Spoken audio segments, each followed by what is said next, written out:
Who is Jarange, who is Jarange, who is Jarange काय दादा झालाय तेव्हा डॉक्टर गुणरत्न सदावर्तेच होता. काय म्हणाल याचिका काल आज दाखल होणार होती, दाखल झाली का की काय?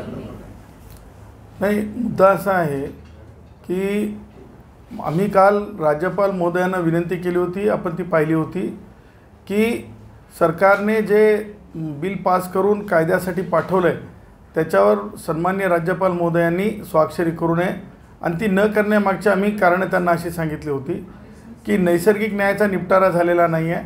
आम्ही जे आक्षेप नोंदवला आहे की हे ज्या प्रकारे सर्वेक्षण झालं, ज्या प्रकारे सर्वेक्षणासोबत इतर काही ज्या गोष्टी घडल्या की म्हणजे चुकीच्या पद्धतीने ज्या प्रोसिजर नाही फॉलो करता आणि त्या आधारावर कायदा होत असेल तर ते म्हणजे संविधान संमत नाही आहे आणि त्यासोबतच माननीय सर्वोच्च न्यायालयाच्या अनेक जे अथॉरिटीज आहेत त्याचा अवमान करतात आणि आमचं जोपर्यंत ऐकलं जात नाही तोपर्यंत नोटिफिकेशन साईन होऊ नये.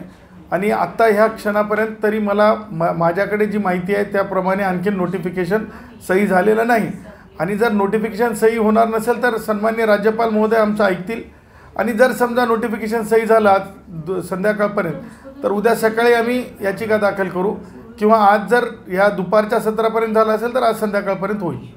पण आता या आरक्षणाच्या विरोधात सगळे जाणकार असं म्हणतात की आधी पण झालेलं आहे तो हे आरक्षण टिकणार नाही. शरद पवार असतील किंवा सगळ्या नेत्यांना नाही. काय टिकणार आहे? आरक्षण टिकणार नाही. आरक्षण टिकणार नाही तर पहा लक्षात घ्या की दिलीप भोसले जे सन्माननीय निवृत्त न्यायमूर्ती आहेत त्यांनीसुद्धा एका खाजगी वृत्तवाहिनीला बोलताना आज म्हटलं आहे की म्हणजे आरक्षण हे न्यायालयात टेस्ट होईल. न्यायालयात टेस्ट होईल हे दिलीप भोसले जर म्हणत असतील ज्याच्या आधारावर हे सगळं झालेलं आहे आणि स्वतःहून जर एखाद्या खाजगी वृत्तवाहिनीला म्हणत असतील याचा अर्थ त्यांच्या मनातसुद्धा एक कुठेतरी शंका आहे की याची टेस्टच व्हावी लागेल म्हणून. आणि दुसरी गोष्ट, ज्या समितीमध्ये दिलीप भोसले अध्यक्ष आहेत सन्माननीय निवृत्त न्यायमूर्ती, ते आज काय म्हणालेत म्हणजे जे वृत्तवाहिनीमध्ये आलं त्याच्यात ते म्हणत आहेत की ह्या म्हणजे टेस्टच्या संदर्भाने त्यांना वारंवार विचारण्यात आले सामाजिक मागास कसं, सामाजिक मागास कसं. त्यांच्याकडे उत्तरच नव्हते, ते अनुत्तरित आहेत, ते आर्थिक मागासलेपणच दाखवायच्या भानगडीत आहेत. ते म्हणजे ज्या पॅरामीटर्स लागू होत नाहीत याचा अर्थ की सामाजिक मागास नसलेला माझा मराठा भाऊ, आमचा मराठा समाज, आमच्या मराठा समाजाला सामाजिक मागास विनाकारण कोणी ठरवू नये ते सुद्धा एका प्रकारच्या स्वाभिमान हनन आहे ना. म्हणजे माझा भाऊ जर सामाजिक मागास नसेल तर तू मागास आहेस म्हणणं हे सुद्धा माझ्या मराठा भावाचा, माझ्या मराठा समाजाचा अपमान करणं आहे. आणि म्हणून आम्हाला असं वाटतं आहे की म्हणजे शरद पवार काय म्हणतात ते राजकारण करतात, ते त्यांचं म्हणजे जरंगींना किती फुगवायचं हे शरद पवारचं काम आहे. शरद पवार काय म्हणतात, माझ्या दृष्टीनं राष्ट्रवादी काँग्रेसचे वयोवृद्ध पुढारी मला फारसं त्यांना महत्त्व द्यावं वाटत नाही कारण ते काय संविधान विशेषज्ञ नाही आहेत आणि त्यांच्या काळांमध्ये पृथ्वीराज चव्हाण आणि ते होते त्यावेळेसचं आरक्षण तरी कुठं आम्ही टिकू दिलं. आम्हीच होतो ना 2014मध्ये सुद्धा, 2019मध्ये आम्हीच होतो, आजसुद्धा आम्हीच आहोत. त्यामुळे शरद पवारांवर फार गांभीर्याने घेण्याची गरज नाही आहे. मुद्दा जो आहे संविधानाचा आहे, मुद्दा हा भावनिक नाही आहे, मुद्दा संविधानाचा आहे आणि मुद्दा संविधानाचा असल्यामुळं आम्ही जे सांगत आहोत त्या धर्तीवर ते आरक्षण टिकणार नाही आहे. आणि त्यापुढं जाऊन मला म्हणायचं आहे की चुकीचे अट्टहास करू नये, मराठा भावांना चुकीच्या मार्गाने जरंगेनं नेऊ नये आणि जरंगेनी आता फ्रस्ट्रेशनमध्ये नैराश्यपोटी आता भानगडी थांबवाव्यात.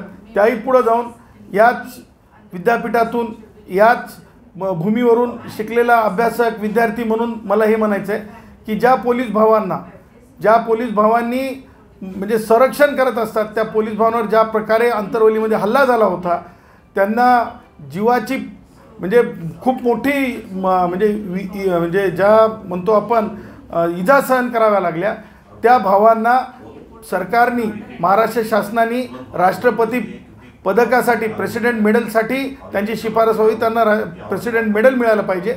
आणि त्यापुढं जाऊन मला एक म्हणायचं आहे, एक चुकीचा पायंडा पडला चालला आहे ह्या विद्यापीठाच्या संदर्भानं. आपल्या सन्माननीय जे पिढ्यानपिढ्या इथं घडत आहेत तिथं आपण पाहतो की इथं सोशल सायंटिस्ट घडतात, परंतु जे सोशल सायंटिस्ट जेव्हा आंदोलन करतात तेव्हा त्या जमिनीवर जिथं आंदोलन करतात त्या आंदोलनाचे पैसे मोबदला किंवा भाडं त्या हॉलचं भाडं दिलं जात नाही.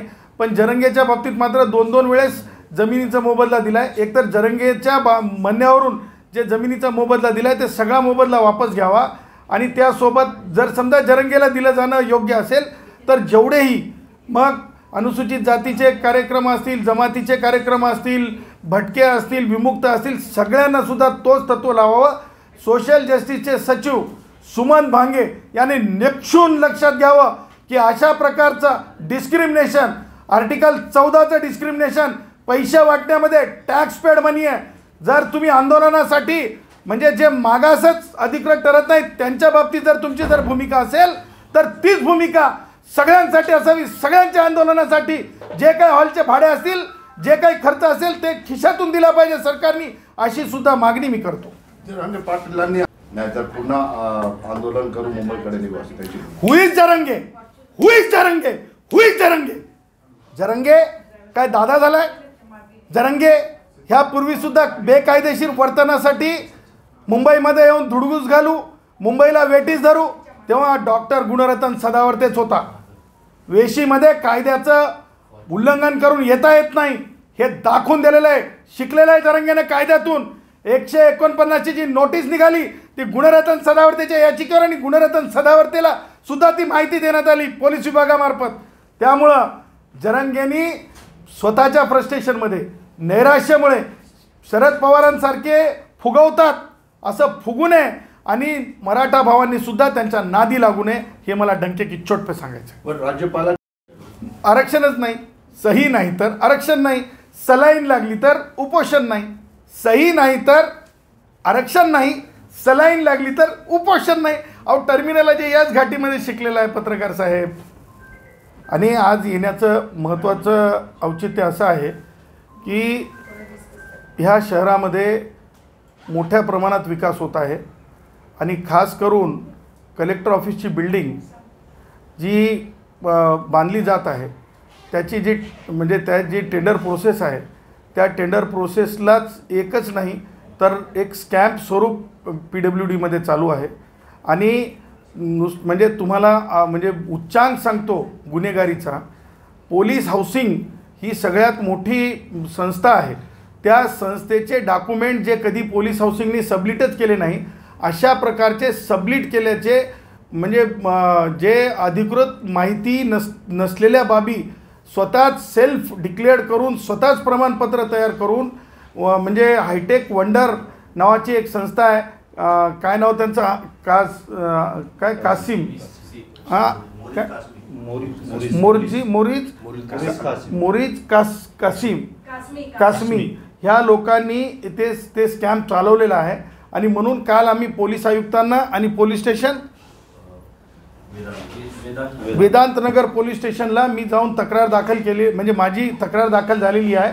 आणि त्यासोबतच त्या संदर्भानं आज आम्ही मुंबई उच्च न्यायालयामध्ये अशा प्रकारे PWDचा स्कॅम काही अधिकाऱ्यांना हाताशी धरून बनावटी माहितीच्या आधारे घेण्याचा शेकडो कोटी रुपयांचं जे हे आहे ते कुठेतरी थांबावं. त्या निमित्तानं आज छत्रपती संभाजीनगरमध्ये आलो होतो. त्यासोबतच इतरही कार्यक्रम आहेत. बोर्डांचं उद्घाटन आहे, कष्टकऱ्यांच्या भेटी आहेत, त्यासोबत घाटी जयभीमनगरमध्ये भेट आहे. काही जे म्हणजे परिवर्तनवादी चळवळीची जी माणसं आहेत त्यांच्यासोबत सुद्धा भेट आहे, त्यासाठी आलो होतो.